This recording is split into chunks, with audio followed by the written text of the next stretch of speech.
Buenas tardes, licenciado. Bueno, vamos a comenzar con el capítulo número 13, la insurrección del 9 de abril de 1952. Tras 15 años que llevaban ya las masas bolivianas aspirando a que alguien les sacara de la situación que estaban atravesando, seguían infructuosamente detrás de la bandera de los más distintos líderes. Luego de la violenta guerra civil de 1949 y de la huelga general revolucionaria de 1950, el triunfo del MNR en las elecciones de 1951 provocó una situación de pánico en los viejos cuadros oligárquicos, obligándolos a entregar el mando apresuradamente a la junta militar. Mamerto Urriagoita fue el héroe de la jornada y su actitud dio lugar a lo que se llamó el mamertazo, que ha quedado como un clásico en la historia de Bolivia. La junta militar presidida por el general Hugo Ballivián declaró nulas las elecciones y prosiguió gobernando hasta abril de 1952.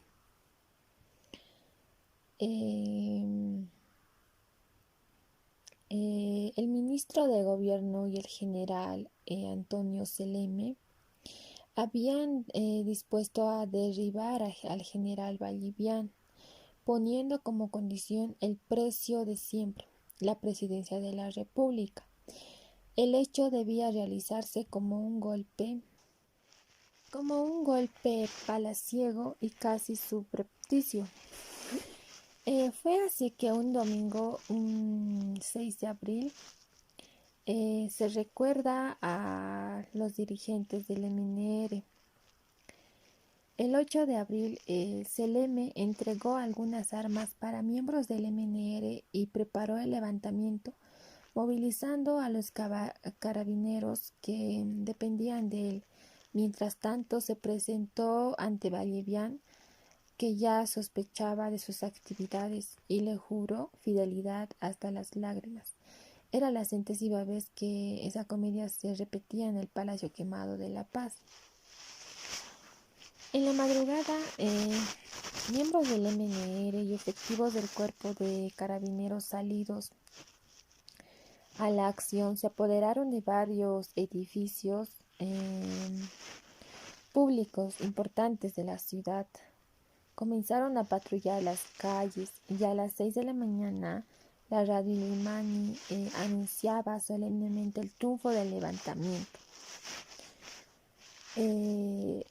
A las 8 de la mañana el gobierno se había concentrado sin dificultad, sacando a todas sus tropas a las calles, desde los cuarteles, pero el MNR y el pueblo revolucionario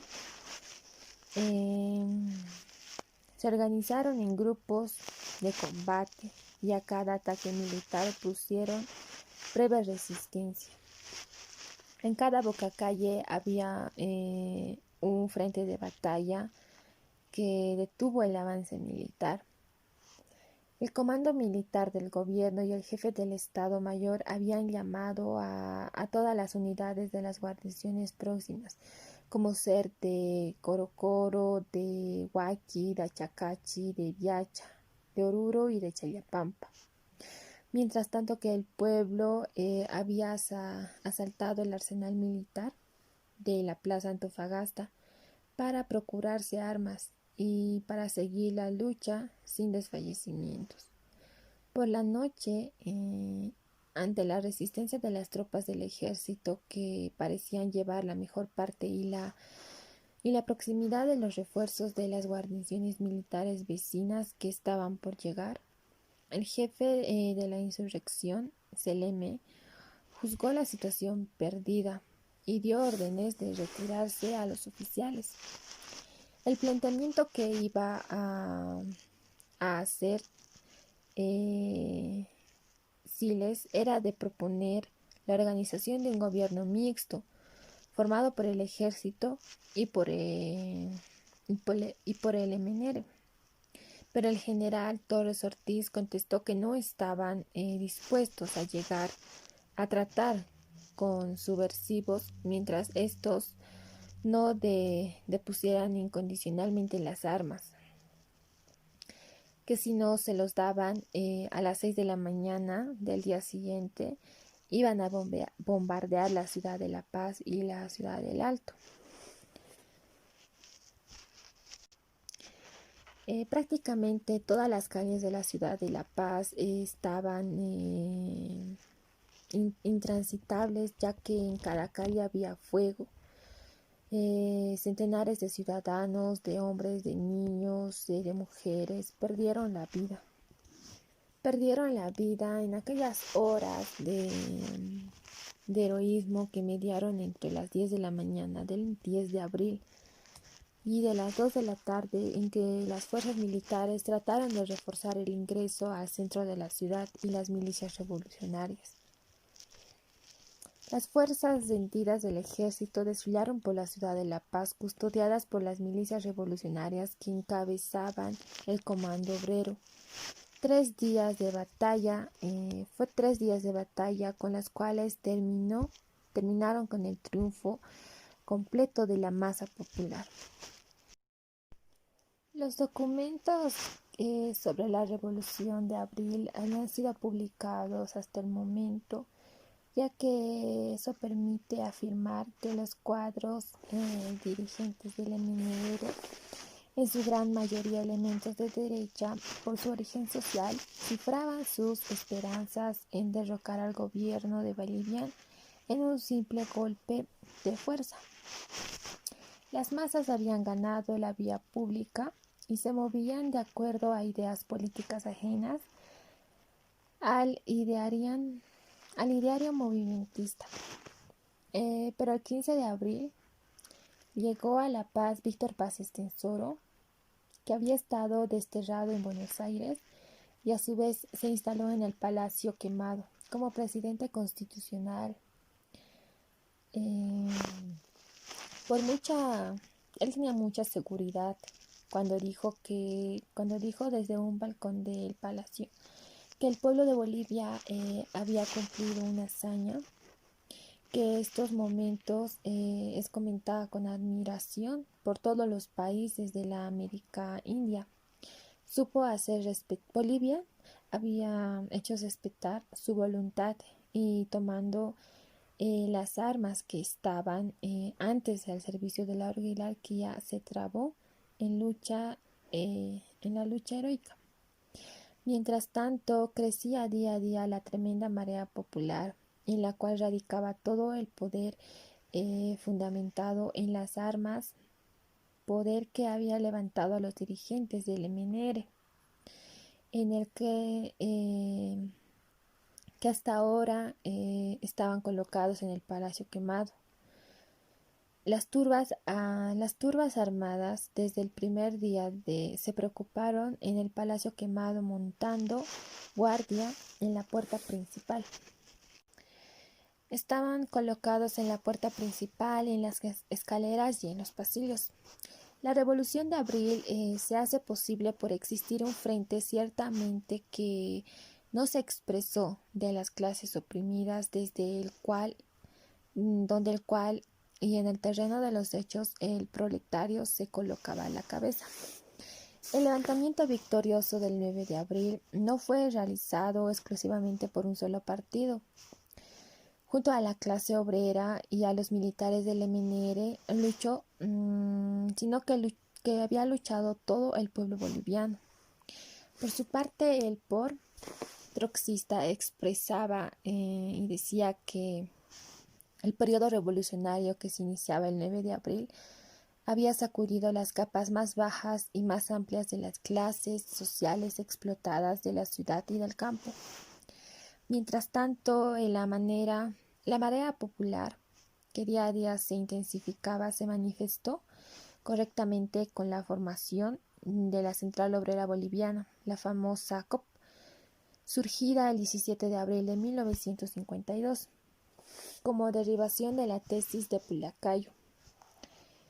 Desde el primer momento la COP al frente de la cual aparecía Juan Lechín, se presentó como la legítima representación de los trabajadores organizados en las milicias armadas que controlaban el país. El ejército burgués había sido destruido en las jornadas del 9 al 11 de abril de 1952 por el proletariado en armas, y este era la única autoridad efectiva. Las masas que ansiosamente buscaban un polo aglutinador y un comando estructuraron la Central Obrera Boliviana. La Central Obrera Boliviana, al calor del triunfo del 9 de abril de 1952.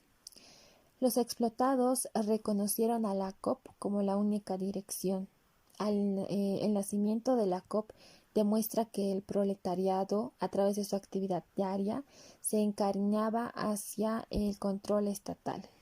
Gracias. Buenas tardes, licenciado. Buenas tardes, compañeros. Continuando con lo que mi compañera Evelyn dejó, voy a continuar todo lo que pasó entre el 9 al 11 de abril del 52. En ese momento ya sectores campesinados y sobre todo mineros ya se habían levantado y se habían movilizado en importantes lugares de La Paz, como ser por Sopocachi, por Miraflores, por parte de la Camacho también, y estos sectores se denominan como los soldados de lanza, donde también sectores también militares se habían desplegado también a retener a toda esta camada. Aquí se unieron importantes movimientos también del Alto, donde estaban mandando a que se dispersaran en unos sectores. Unos tenían que ir a las 10 hasta el sector de la autopista, otros tenían que ir por la Camacho, sobre todo en Sopacachi, por el Orco Jahuira también, tenían que estar dispersados muchos. En ese momento, los del sindicato de Alto se han dispersado muy fuerte.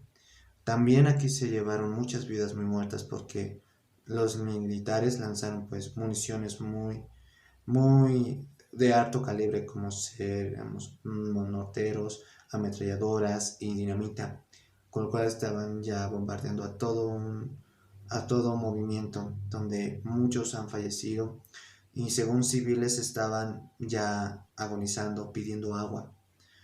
En esos tiempos de 70 horas, los civiles estaban viviendo un día de terror porque no había mucha paz y no había mucha transitabilidad, ocasionando de que aquí Bolivia entrara en un gran colapso, ya que en ese tiempo también muchos mineros han subido directo al monte para tomar el alto, donde consiguieron y ganaron la victoria, y también se han establecido, y muchos han llevado a estos responsables uno, a defender a Quillquilli, y dos, a la cárcel de San Pedro, que yo tengo entendido.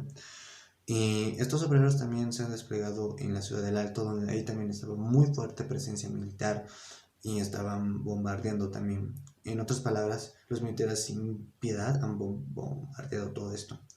Pero fueron 70 horas donde se pelearon a muerte todo en busca de esta revolución, ya que en ese momento la oligarquía ya tenía tanto poder en toda Bolivia que ya poco a poco se estaban ya subiendo los humos en la población, y en este caso la clase obrera se puso a la mano para hacer este cambio.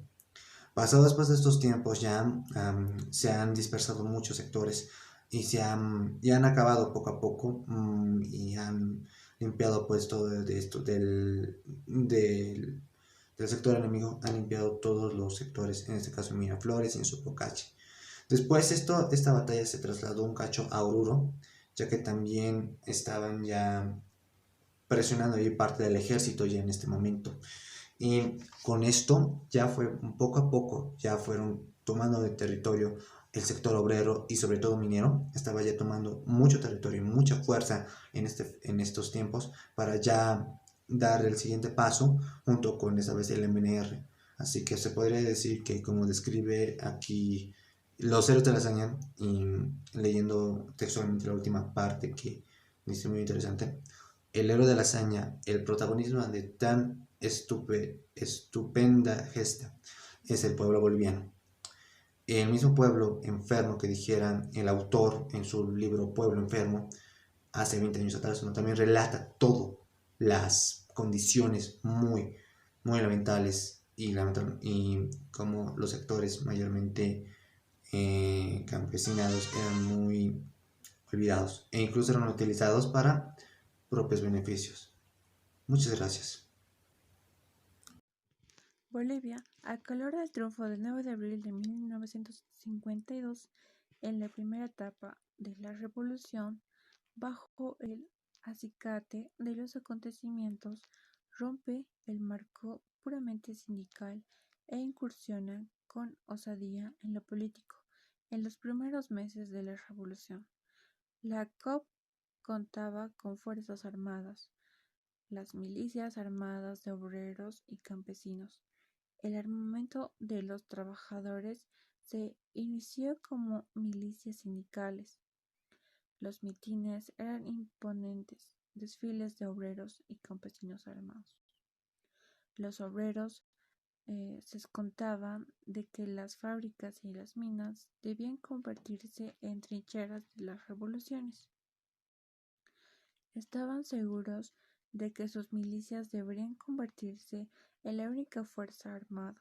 La asamblea sindical se convirtió en la suprema ley, en la suprema autoridad.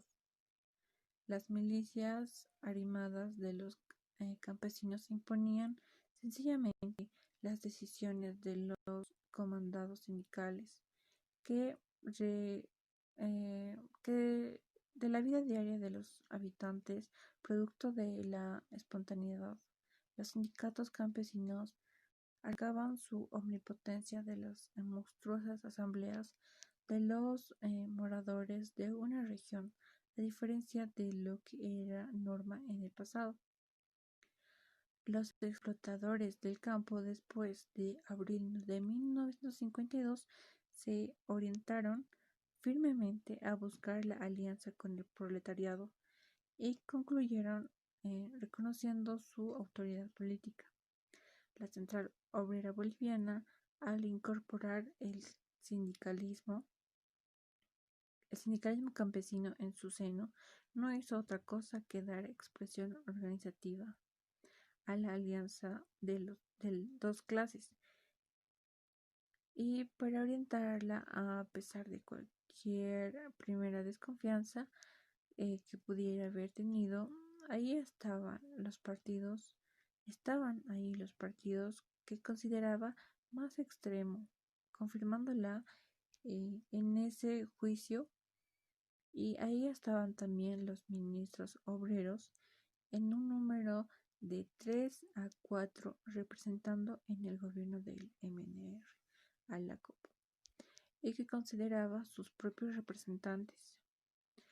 La multitud fluye constantemente hacia la Plaza Murillo. Escriben como si este fuera el centro de gravitación de la ciudad. Los indios antes no tenían acceso a la plaza porque les estaba prohibido traspasar ciertos límites, como si la ciudad fuera santa de los Ares. Ahora, calma de colorido pintoresco, se sientan en sus bancos, se hacinan en las gradas o se quedan de pie. Se quedan de pie ante la puerta del palacio quemado, mirando para adentro como si ahí fuera a surgir de un momento a otro, encarnando en una persona determinada la solución de sus destinos. Por otro lado, puedo decir que eran obreros y campesinos de los alrededores de La Paz, rostros curtidos con expresión inmóvil, cabellos negros y duros como alambres, bocas verdes de coca, los salientes, ojos estirados, gorros de lana multicolores, chambrescos grasientos y agujerados, y rostros y más rostros tallados en piedra. Cientos de rostros parecidos iguales, diferenciados pasaban y pasaban en silencio, las mandíbulas apretadas por la decisión y el fusil contra el pecho. El público prorrumpió en manifestaciones de júbilo y admiración al ver la estricta disciplina de los mineros en su fe revolucionaria que mostraba en los carteles que llevaban. Gracias.